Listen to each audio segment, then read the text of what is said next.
Posso te fazer uma pergunta? Você já saiu de uma conversa pensando por que aquela pessoa reagiu daquele jeito? Às vezes basta uma palavra, um atraso, um silêncio.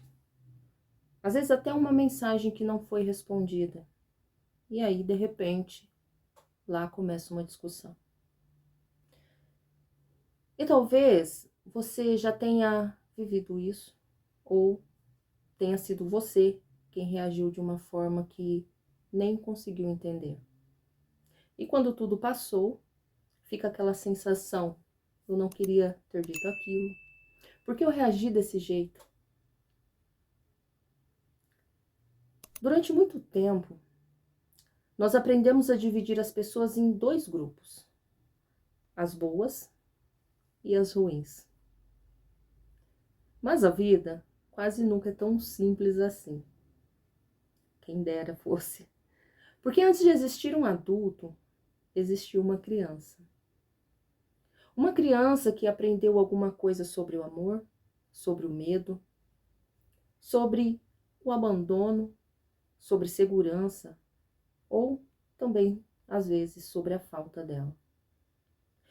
E não, isso não significa que toda dor venha da infância. Existem histórias que começam ali, como também existem histórias que nos atravessam na adolescência, na vida adulta, num relacionamento, num divórcio, às vezes numa traição, numa perda, ou seja, em experiências que mudam a forma como passamos a enxergar o mundo. Mas existe algo em comum entre elas. Experiências emocionais importantes deixam marcas. E muitas vezes essas marcas continuam falando ao longo da vida, mesmo quando acreditamos que o passado ficou lá atrás. Então, antes de se perguntar o que há de errado com essa pessoa ou o que há de errado comigo, talvez exista uma pergunta melhor. Que história eu ainda não conheço? Ou o que esse comportamento está querendo me dizer? Existe uma frase que eu gosto muito: toda história merece ser compreendida antes de ser julgada. E eu não estou dizendo isso porque eu acredito que todas as atitudes sejam aceitáveis, até porque não acredito que são. Existem sim comportamentos que machucam e existem escolhas pelas quais cada adulto deve assumir sua responsabilidade. Mas existe uma diferença enorme entre justificar uma atitude e tentar compreender como ela foi construída. Imagine uma criança. Ela cresce ouvindo que demonstrar tristeza é um sinal de fraqueza. E quando chora, escuta que precisa engolir o choro ou que precisa ser forte. Quando sente medo, aprende que precisa esconder. Quando precisa de colo, escuta que já está grande demais. Essa criança cresce e ela se torna um adulto. Agora, quando alguém demonstra emoção perto dela, ela não sabe acolher. Não porque ela seja má, mas porque ninguém ensinou como fazer isso. Agora imagine outra criança. Ela cresceu num ambiente onde qualquer erro era motivo de humilhação. Ela aprendeu que precisava acertar sempre, porque errar parecia colocar o amor em risco. E anos depois, essa pessoa acaba adquirindo um comportamento de perfeição. Ela acaba cobrando isso de si mesma. E às vezes também cobre essa perfeição de quem ela ama. Percebe? Nós não estamos falando de destino, estamos falando de aprendizado. E tudo aquilo que foi aprendido também pode ser reaprendido. Winnicott dizia que uma das maiores necessidades humanas é encontrar um ambiente suficientemente bom para continuar se desenvolvendo. E talvez essa seja uma das coisas mais bonitas da vida adulta. Nós já não podemos mudar aquilo que vivemos, mas podemos construir ambientes diferentes daqueles que nos machucaram. Podemos aprender novas formas de amar a si mesmo e o outro, novas formas de colocar limites, novas formas de cuidar de si e também do outro. Porque ninguém nasce sabendo fazer isso. Todos nós estamos aprendendo. Mas existe uma pergunta que talvez seja ainda mais importante. Será que você ainda está vivendo a partir da sua história? Ou já começou a escrever uma nova? Deixa eu te dizer uma coisa. Existe uma pergunta que muitas pessoas começam a se fazer em algum momento da sua vida. Se eu sei que isso me machuca, então por que eu continuo fazendo a mesma coisa? Por que eu continuo aceitando menos do que eu mereço? Ou sempre escolho pessoas parecidas? Ou tenho dificuldade em confiar? Ou sempre fujo quando alguém se aproxima? Por que eu me apego tanto quando alguém vai embora? E muitas vezes a resposta parece ser tão simples. Porque eu sou assim. Mas será mesmo que tudo isso acontece porque você é assim? É simples assim. E se eu te disser que não é? O nosso cérebro foi criado para aprender. Aprender caminhos, respostas, aprender formas de sobreviver física e emocionalmente. E aquilo que é repetido muitas vezes tende a se tornar familiar. E o mais curioso é que o cérebro não pergunta primeiro se aquilo vai te fazer bem. Ele pergunta se isso é conhecido.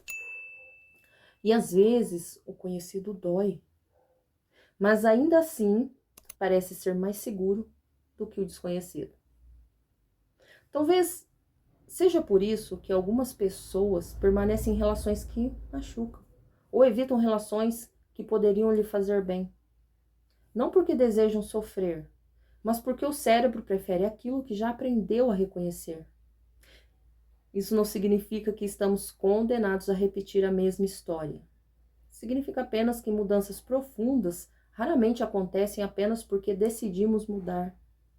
Elas acontecem quando novas experiências começam pouco a pouco a ensinar o cérebro que existe outra forma de se relacionar, de que há, sim, outro caminho. E talvez essa seja uma das notícias mais bonitas que a ciência nos trouxe. O cérebro, ele aprende, mas ele também continua aprendendo ao longo da vida. Isso significa que a sua história pode influenciar quem você é hoje, mas não precisa definir quem você vai ser amanhã. E aí você me pergunta, então, Cris, como como começamos a escrever uma nova história? E é exatamente sobre isso que eu quero conversar com você a partir de agora. Talvez, enquanto você assistir esse vídeo, algumas lembranças tenham surgido aí na sua mente. Ou talvez você tenha pensado em alguém, ou em si mesma.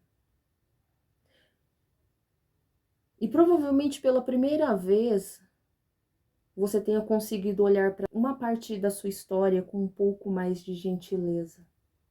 Mas existe uma coisa muito importante que eu gostaria de dizer. Compreender o passado não significa que você vai permanecer preso a ele. Na verdade, é justamente o contrário. Quando nós compreendemos nossa história, ela deixa de precisar gritar para ser ouvida. E durante muito tempo, você talvez tenha acreditado que precisava lutar contra quem você era. Mas e se a mudança não começar na luta? E se ela começar somente na compreensão? Porque ninguém muda odiando a própria história. Nós mudamos quando começamos a compreendê-la. E isso não acontece de um dia para o outro. Assim como os padrões foram construídos ao longo da vida, novas formas de viver também precisam ser construídas, passo a passo, escolha após escolha, experiência após experiência. E é exatamente por isso que muitas vezes entender sozinho a nossa própria história ou a história do outro não basta. Porque compreender é importante, mas viver novas experiências emocionais é o que permite construir novos caminhos. E foi com esse propósito que nasceu a minha mentoria. Não para oferecer respostas prontas, mas para caminhar lado a lado das pessoas que decidiram parar de sobreviver emocionalmente e começar pouco a pouco a reorganizar a própria história. Porque algumas mudanças acontecem quando lemos um livro, outras acontecem quando alguém caminha conosco durante o processo. E talvez o maior presente que você possa oferecer para si mesma não seja esquecer o passado, porque talvez você nem consiga, mas sim impedir que ele continue escrevendo o seu futuro. Se você chegou até aqui comigo e esse vídeo fez sentido para você, compartilhe com alguém que talvez precise ouvir isso que você acabou de ouvir. Porque algumas histórias mudam quando finalmente encontram um lugar seguro para serem compreendidas. Espero te ver no próximo vídeo. Mas até lá, cuide de você com a mesma gentileza que você ofereceria a alguém que você ama.